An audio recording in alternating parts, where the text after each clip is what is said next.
Dati-rati maraming pamilyang Pilipino ang kapos. May mga magulang na hindi alam kung saan kukuha ng makakain. Sa ayuda naman, matagal sila naghihintay bago makakuha. Kapag may kalamidad, ang relief goods, mano-manong inihahanda, kaya matagal dumating.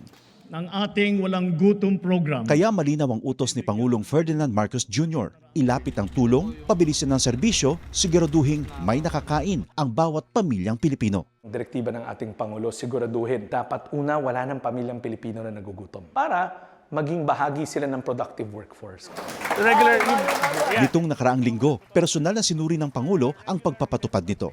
Sa Walang Gutom Food Stamp Program, ang mga benepisyaryong tulad ni Lola Lumen ay tumatanggap ng 3,000 pisong food credits kada buwan sa electronic card, pambili ng masustansyang pagkain sa DSWD partner stores. Hindi na bibiyahe, mas mabilis. Ang resulta, nakikita.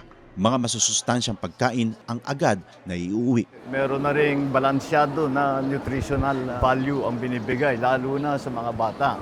Sa 4Ps o Pantawid Pamilyang Pilipino program, pinadali na rin ang pagkuha ng ayuda. Kung dati oras ang ginugugol sa biyahe, ngayon nasa cellphone na. Mas diretso, mas sigurado. These are the underserved areas. Walang branch ng bangko. Lahat ginagawa natin para maging madali para sa kanila, makuha nila yung mga cash benefit nila.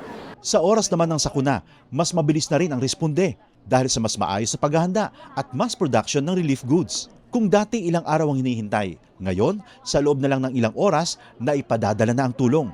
Ito ang malinaw na resulta. Mas mabilis sa serbisyo, mas malapit sa tao, at mas nararamdaman sa araw-araw.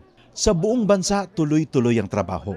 Isa-isang inaayos sa mga bagay na magpapagaan sa buhay ng mga Pilipino dahil walang Pilipino ang dapat magutom, mapabayaan, walang maiiwan. Salamat, President. Salamat.